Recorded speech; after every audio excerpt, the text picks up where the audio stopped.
Bathuli maybe, এটা বাথুলি জায়গাটা।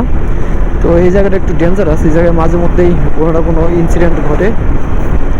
আল্লাহ ভরসা, আমাদের সাথে তেমন কিছু হয় নাই কখনো।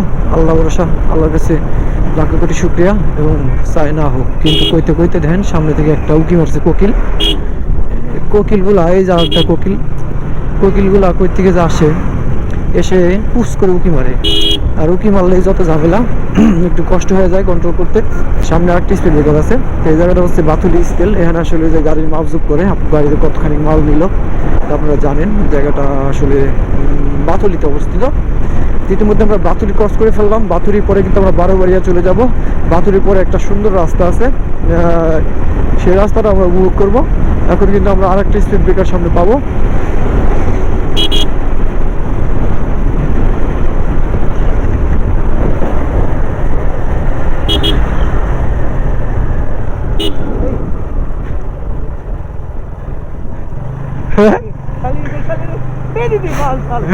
নিয়ে আসতাম,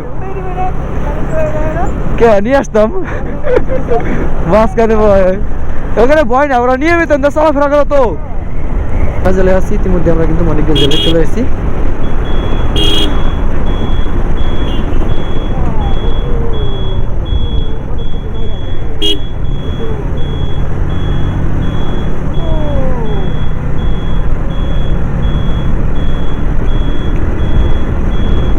দেখেন বিষয়টা, আমরা কিন্তু এখন বারোবাড়িয়া চলে আসছি।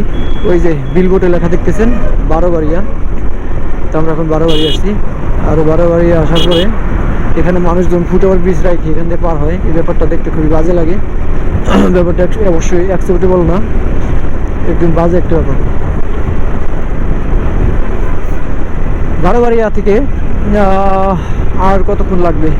আর অল্প কিছু সময় লাগবে, আধা ঘন্টা বা 40 মিনিট লাগবে বাড়ি যাইতে। আসলে রাস্তা বেশি না, বাট আমরা সুস্থভাবে রাইড করতেছি আস্তে আস্তে, এই জন্যে। তো আমরা জব করি হচ্ছে সাভারে, আমি তো থাকি হচ্ছে সাভারে, আর বাড়ি হচ্ছে কোথায়? আরিসাতে। তো সপ্তাহে সপ্তাহে বাড়ি যাই, সেক্ষেত্রে একটা মোটামুটি একটা লং ট্যুর হয়ে যায়। আর এই লং ট্যুর করতে গেলে কিন্তু বাইকের বেশ একটু প্রবলেম হয়ে যায়, সার্ভিসিং করানো লাগে মাঝে মধ্যেই। এখানে একটা গার্মেন্টস আছে, যার কারণে জ্যাম বেজে গেছে। গার্মেন্টসটা ছুটি হলে তখন আসলে একটু মানুষের চাপ পড়ে যায়।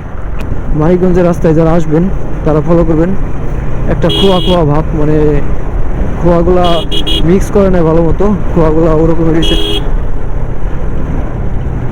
খোয়াগুলো মিক্স করা হয় নাই, যার কারণে খোয়াগুলো ওরকম রয়েছে। আর এখানে বাইক চালাইতে খুবই কন্ট্রোল ফিল হয় না, একদম আনইজি লাগে যে কন্ট্রোল হইতেছে না গাড়িটা। গাড়ি যদি কন্ট্রোল না হয় গাড়ি চালায় শান্তি নাই। আমরা এই মুহূর্তে গোলরা চলে আসছি। গোলরার পরে আসলে মানিকগঞ্জ স্ট্যান্ড। আজকে কোথাও দেরি করলাম না, কোথাও চা খেলাম না। আমি বাসা থেকে বেরিয়েছিলাম 6:30টার একটু পর পর। তো টার্গেট নিয়েছিলাম যে 8:30টার মধ্যে বাড়ি থাকবো, মানে এভারেজ 2 ঘন্টা হাতে নিয়ে। তো 2 ঘন্টা মেবি লাগবে না, তাই একবার চা খাইছি। একবার চা না খাইলে আরও সময় কম লাগতো। এটা হচ্ছে গোলরা। এই রাস্তাটুকু সুন্দর,